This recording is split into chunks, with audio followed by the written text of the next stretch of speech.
Hello friends, welcome back to my channel Simnas food world. അപ്പോഴേ ഞാൻ ഇന്ന് വന്നിട്ടുള്ളത് നമുക്ക് വളരെ എളുപ്പത്തിൽ 10 മിനിറ്റ് കൊണ്ട് കുക്കറിൽ ചെയ്യാൻ പറ്റിയ ഒരു ഈസി മുട്ട ബിരിയാണി ആയിട്ടാണ്. ഇതിൻ്റെ പ്രത്യേകത എന്താണെന്ന് വെച്ചാൽ നമുക്ക് ബാച്ചിലേഴ്സിന് വളരെ പെട്ടെന്ന് റെഡിയാക്കി എടുക്കാൻ പറ്റും. അതുപോലെ നമ്മൾ ജോലിക്കൊക്കെ പോകുന്നവർക്ക് വേണ്ടിയിട്ട് ഒരു സ്പെഷ്യൽ ബിരിയാണിയാണ് കേട്ടോ. ഇത് വളരെ എളുപ്പത്തിൽ, അങ്ങനെ ഒരുപാട് സ്റ്റെപ്പൊന്നുമില്ല. കുക്കറിൽ തന്നെയാണ് നമ്മൾ ഇതെല്ലാം ചെയ്തെടുക്കുന്നത്. പിന്നെ കുട്ടികൾക്കൊക്കെ ലഞ്ച് ബോക്സ് ആയിട്ട് കൊടുത്തുവിടാൻ പറ്റിയ ഒരു റെസിപ്പി ആട്ടോ ഇത്. അപ്പോൾ വീഡിയോസൊക്കെ കണ്ടു നോക്കി ഇഷ്ടപ്പെട്ടാൽ തീർച്ചയായും ട്രൈ ചെയ്ത് നോക്കിയിട്ട് അഭിപ്രായങ്ങൾ അറിയിക്കുക കേട്ടോ. അതുപോലെ ചാനലിൻ്റെ വീഡിയോസൊക്കെ കണ്ട് ഇഷ്ടപ്പെടുകയാണെങ്കിൽ സബ്സ്ക്രൈബ് ചെയ്യാൻ മറക്കരുത്. അപ്പോൾ നമുക്ക് പെട്ടെന്ന് തന്നെ ഈസി ആയിട്ടുള്ള കുക്കർ ബിരിയാണി എങ്ങനെ റെഡിയാക്കും നോക്കാം.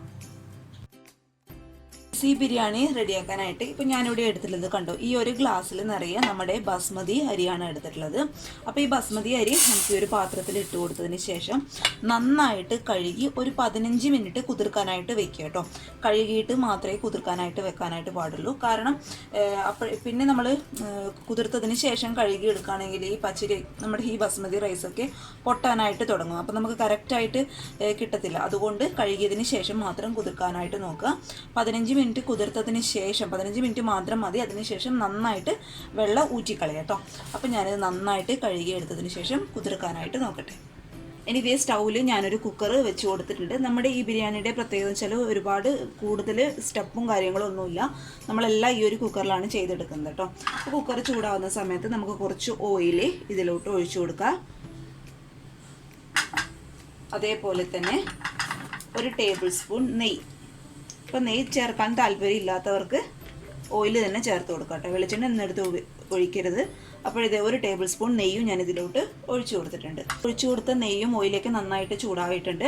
ആ ഒരു സമയത്ത് ഇതേ 4 മുട്ട ഞാനിവിടെ പുഴുങ്ങിയെടുത്തിട്ടുണ്ട്. അത് നമുക്കൊന്ന് ചെറുതായിട്ടൊന്ന് ഫ്രൈ ചെയ്ത് എടുക്കണം. അതിനായിട്ട് ഇതേ മുട്ട നമുക്ക് ഈ ഓയിലിൽ ഇട്ട് കൊടുക്കുക.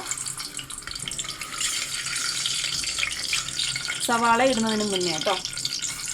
എന്നിട്ടൊന്ന് ഫ്രൈ ചെയ്ത് എടുക്കുക. ചെറുതായിട്ട് കേട്ടോ, ഒരുപാട് ഡീപ്പ് ഫ്രൈ ഒന്നും വേണ്ട, ചെറുതായിട്ടൊന്ന് ഫ്രൈ ചെയ്ത് എടുത്താൽ മതി. ഇട്ട് കൊടുത്ത മുട്ട ഒന്ന് പകുതി ഫ്രൈ ആകുന്ന സമയത്ത് കണ്ടോ, നമുക്ക് മുട്ടയിലേക്ക് ഒന്ന് മസാലയൊക്കെ പിടിക്കാനായിട്ട് ഒരു 1/4 ടീസ്പൂൺ മഞ്ഞൾപ്പൊടി ഞാൻ ഇട്ട് കൊടുക്കുന്നുണ്ട്. അതുപോലെ ഒരു 1/2 ടീസ്പൂൺ നമ്മുടെ സാധാരണ മുളക് പൊടി എല്ലാം കൂടിയിട്ട് നന്നായിട്ടൊന്ന് ഫ്രൈ ചെയ്ത് എടുക്കുക കേട്ടോ. മുട്ട പകുതി ഫ്രൈ ആകുന്ന സമയത്ത് മാത്രം മതി. മുട്ടയുടെ കൂടെ തന്നെ നമ്മൾ ആദ്യം മസാല ഇട്ട് കൊടുത്തത് എന്താ കുഴപ്പമെന്ന് വെച്ചാൽ അത് പെട്ടെന്ന് അങ്ങ് കരിഞ്ഞു പോകും.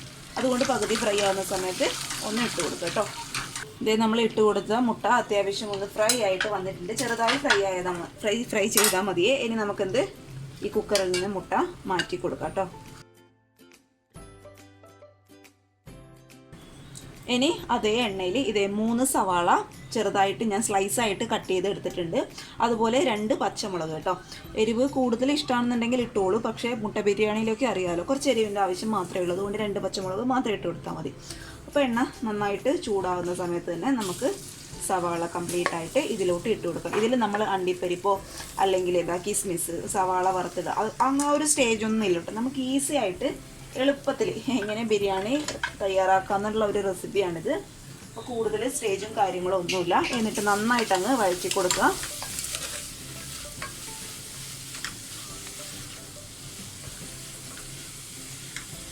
ഇനി നമുക്ക് സവാള വാടാൻ ആവശ്യമായിട്ടുള്ള ഉപ്പ് ഇട്ട് കൊടുക്കാം.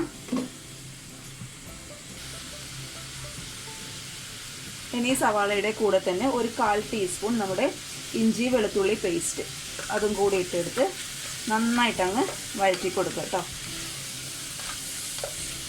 എളുപ്പത്തിൽ റെഡിയാക്കാൻ പറ്റിയ ബിരിയാണിയാണിത്. പക്ഷെ നല്ല ടേസ്റ്റുമാണ് കേട്ടോ.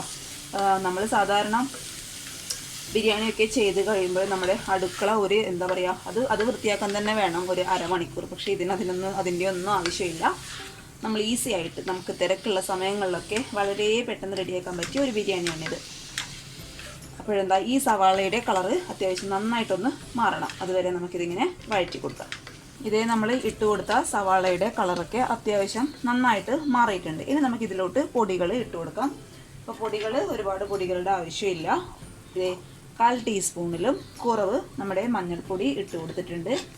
പിന്നെ ഒരു 1/2 ടീസ്പൂൺ നമ്മുടെ സാധാരണ മുളക് പൊടി ഇട്ട് കൊടുത്തിട്ടുണ്ട്. പിന്നെ ഇത് 1 ടീസ്പൂൺ നമ്മുടെ ബിരിയാണി മസാല ഇട്ട് കൊടുക്കാം. എന്നിട്ട് നന്നായിട്ടങ്ങ് വഴറ്റി കൊടുക്കാം.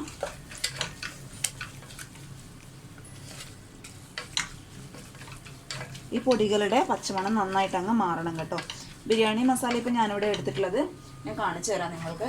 ഇതേ ഞാനിപ്പോൾ എടുത്തിട്ടുള്ളത് കണ്ടോ, നമ്മുടെ ഹൈദരാബാദി ബിരിയാണി മസാലയാണ് എടുത്തിട്ടുള്ളത്. അപ്പോൾ നിങ്ങളുടെ കയ്യിൽ സാധാരണ ബിരിയാണി മസാലയാണ് ഉള്ളതെങ്കിൽ അതെടുക്കുക. അപ്പോൾ നമ്മൾ ഹോം മെയ്ഡായിട്ട് ബിരിയാണി മസാല ചിലർ പൊടിച്ച് വയ്ക്കും, അതാണെങ്കിൽ അതെടുക്കുക. ഇപ്പോൾ ഇത് ഞാൻ കയ്യിലുള്ളത് കൊണ്ട് ഇതെടുത്തുന്നേ ഉള്ളൂ കേട്ടോ. ഇതിപ്പോൾ ഞാൻ നല്ലൊരു ഫ്ലേവറാണ് ഹൈദരാബാദി ബിരിയാണി മസാലയുടെ. അപ്പോൾ അതുണ്ടെങ്കിൽ അതെടുക്കുക, അതില്ലെങ്കിലും കുഴപ്പമൊന്നുമില്ല കേട്ടോ. ടേസ്റ്റിന് വലിയ വ്യത്യാസമൊന്നും വരില്ല, എല്ലാം മസാലയും ഒന്ന് തന്നെ.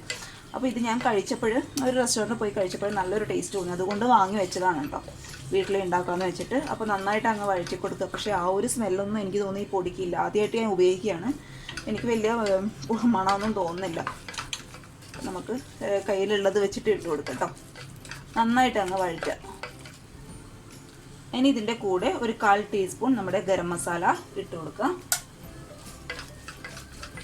നമ്മൾ ഇട്ട് കൊടുത്ത പൊടികളുടെ പച്ചമണമൊക്കെ നന്നായിട്ട് മാറുന്ന സമയത്ത് നമുക്കിതേ ഒരു കുഞ്ഞു തക്കാളി കേട്ടോ, ഒരുപാട് പുളിയില്ലാത്ത തക്കാളി, പിന്നെ കുറച്ച് മല്ലിയില, ഒരു കൈപ്പിടി മല്ലിയില കയ്യിലിട്ട് കൊടുക്കുക. ഈ ഒരു സമയത്ത് പുതിനയില കയ്യിലുണ്ടെങ്കിൽ മല്ലിയിലയുടെ ആ ഒരു സെയിം അളവിന് തന്നെ പുതിനയില ഇട്ട് കൊടുക്കുക കേട്ടോ. തക്കാളി ഒരുപാട് പുളി ഉണ്ടാവാൻ പാടില്ലേ, ഒരു ചെറിയൊരു തക്കാളി എടുത്താൽ മതി. എന്നിട്ട് അതും അങ്ങ് നന്നായിട്ട് വഴറ്റുക. ഇനി ഈ ഒരു സമയത്ത് തന്നെ ഒരു ടീസ്പൂൺ നിറയെ നമ്മൾക്ക് പുളിയില്ലാത്ത തൈര് ചേർത്ത് കൊടുക്കുക. നന്നായിട്ട് അങ്ങ് മിക്സ് ചെയ്യുക. തൈര് ചേർത്തപ്പോൾ തന്നെ നന്നായിട്ട് അങ്ങ് മിക്സ് ചെയ്യണം കേട്ടോ, അല്ലെങ്കിൽ അതങ്ങ് കട്ട പിടിച്ചിരിക്കും. അതുകൊണ്ട് നന്നായിട്ട് അങ്ങ് മിക്സ് ചെയ്ത് കൊടുക്കുക. നമ്മൾ ഇട്ട് കൊടുത്ത തക്കാളിയും അതുപോലെ നമ്മുടെ തൈരൊക്കെ നന്നായിട്ട് വെന്ത് പേസ്റ്റ് പോലെ ആയിട്ടുണ്ട്. ഇനി ഈ ഒരു സമയത്ത് നമുക്കിതിൽ ആവശ്യമായിട്ടുള്ള വെള്ളം ഒഴിച്ചു കൊടുക്കാം. വെള്ളത്തിൻ്റെ കണക്ക് എന്ന് പറയുന്നത് കണ്ടോ, ഈ ഒരു ഗ്ലാസ്സിലാണ് നമ്മൾ അരി എടുത്തത്. അതേ സെയിം ഗ്ലാസ്സിൽ ഒരു ഗ്ലാസ് നിറയെ നമ്മൾ തിളച്ചുകൊണ്ടിരിക്കുന്ന വെള്ളം, ഒരു ഗ്ലാസ് നിറയെ വേണം കേട്ടോ. അപ്പോൾ ഞാനിത് പിടിക്കാൻ പറ്റാത്തതുകൊണ്ടാണ് പകുതിയായിട്ട് ഒഴിച്ചു കൊടുത്തിട്ടുള്ളത്. അപ്പോൾ 1/4 ഗ്ലാസ് വെള്ളമാണ് കേട്ടോ. അപ്പം നേരത്തെ ഒരു ഗ്ലാസിൻ്റെ 1/4 ഭാഗം ഞാൻ ഒഴിച്ചു കൊടുത്തിട്ടുള്ളൂ. അപ്പോൾ അതിൻ്റെ ഒരു 1/4 ഭാഗവും പിന്നെ 1/4 ഗ്ലാസ് വേണുള്ളത് കൊണ്ട് ഇതിപ്പോൾ കണ്ടോ 1/4 ഗ്ലാസ് വെള്ളം, ഒരു ഗ്ലാസ് അരിക്ക് 1 ഗ്ലാസ് വെള്ളം ഞാൻ ഒഴിക്കുന്നത് നിങ്ങൾ നോക്കണ്ട. ഏത് കപ്പിലാണോ അല്ലെങ്കിൽ ഏത് ബൗളിലാണോ എടുക്കുന്നത് ആ അതിന് നിറയെ എടുക്കുക. പിന്നെ ഒരു 1/4 ഗ്ലാസ് കൂടി എക്സ്ട്രാ വെള്ളം എടുക്കുക കേട്ടോ. അപ്പോൾ ഞാൻ കൈ പൊള്ളുന്നതുകൊണ്ട് അങ്ങനെ കാണിച്ചു തന്നത് മാത്രമേ ഉള്ളൂ. അപ്പോൾ നന്നായിട്ട് തിളച്ചുകൊണ്ടിരിക്കുന്ന വെള്ളമാണ് ഞാൻ ഒഴിച്ചു കൊടുത്തിട്ടുള്ളത്. ഇനിയിത് നന്നായിട്ടങ്ങ് മിക്സ് ചെയ്യാം. ഇനി ഈ ഒരു സമയത്ത് ബിരിയാണിക്ക് ആവശ്യമായിട്ടുള്ള ഉപ്പ് നമുക്ക് ഇട്ട് കൊടുക്കാം. ഉപ്പ് ഇട്ട് കൊടുക്കുമ്പോഴേ എപ്പോഴും ശ്രദ്ധിക്കുക, ടേസ്റ്റ് നോക്കിയതിന് ശേഷം മാത്രം അരി ഇടുക. നമ്മുടെ ഉപ്പ് ഒന്ന് മുന്നിട്ട് നിൽക്കണം, അപ്പോഴേ അരിക്ക് നന്നായിട്ട് അങ്ങ് ഉപ്പ് പിടിക്കത്തുള്ളൂ കേട്ടോ. വെള്ളം നന്നായിട്ട് ചൂടാകുന്ന സമയത്ത് നമുക്ക് ഇതിലോട്ട് സ്പൈസസ് ചേർത്ത് കൊടുക്കാം കേട്ടോ. ഇപ്പം ഞാനിവിടെ എടുത്തിട്ടുള്ളത് ചെറിയ കഷ്ണം നമ്മുടെ ബേ ലീവ്സ് എടുത്തിട്ടുണ്ട്. അതുപോലെ ഒരു കുഞ്ഞ് 2 പീസ് പട്ട, അതുപോലെ ഇതേ 2 ഗ്രാമ്പൂ എടുത്തിട്ടുണ്ട്. പിന്നെ ഇതേ കുറച്ച് ഏലക്കായ, രണ്ട് ഏലക്കായ കേട്ടോ, 2 ഏലക്കായ ഒന്ന് പൊടിച്ചെടുത്തിട്ടുണ്ട്. അത് നമുക്ക് ഇതിലോട്ട് ഇട്ട് കൊടുക്കാം. കംപ്ലീറ്റ് ആയിട്ട് ഇടുക. എന്നിട്ട് നന്നായിട്ടങ്ങ് മിക്സ് ചെയ്യുക. നമ്മുടെ വെള്ളമൊക്കെ ഇതിൽ കിടന്നിട്ട് നന്നായിട്ട് തിളയ്ക്കുന്നുണ്ട്. ഇനി നമ്മൾ എന്ത് ചെയ്യുക, കഴുകി മാറ്റി വെച്ച അരി നമുക്കിതിലോട്ട് ഇട്ട് കൊടുക്കാം. അരി മുഴുവനായിട്ട് ഞാൻ ഇട്ട് കൊടുത്തിട്ടുണ്ട്. കണ്ടോ, ഇത്ര വെള്ളത്തിൻ്റെ ആവശ്യം മാത്രമേ ഉള്ളൂ. അപ്പോഴേക്കും നന്നായിട്ട് വെന്ത് കിട്ടിക്കോളും. ഇനി കുക്കറിൻ്റെ മൂടി ഇടുന്നതിന് മുന്നേ ഇതേ 1 ടീസ്പൂൺ നെയ്യ് നമുക്ക് ഇതിലോട്ട് ഇട്ട് കൊടുക്കാം. പിന്നെ ഇതേ കുറച്ച് മല്ലിയില ഇട്ട് കൊടുക്കുന്നുണ്ട്.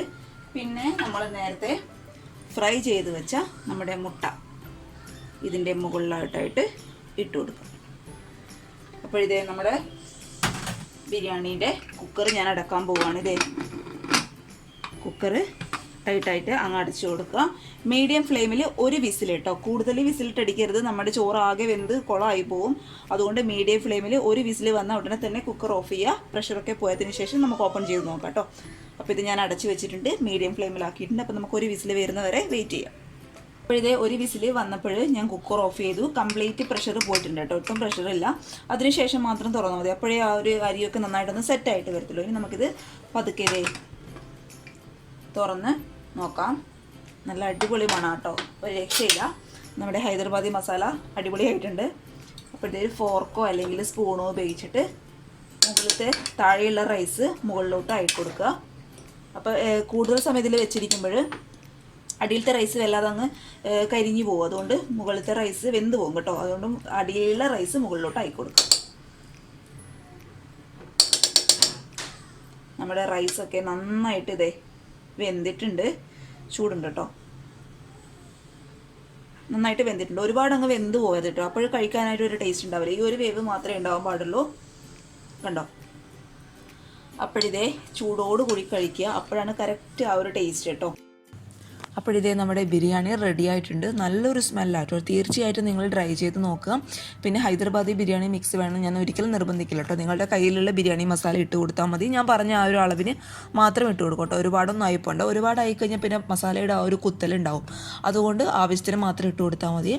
അപ്പോൾ ഇതെല്ലാവരും ട്രൈ ചെയ്ത് നോക്കുക. കുട്ടികൾക്ക് ലഞ്ച് ബോക്സ് ആയിട്ട് കൊടുത്തു വിടാൻ പറ്റിയ ഒരു റെസിപ്പിയാണിത്.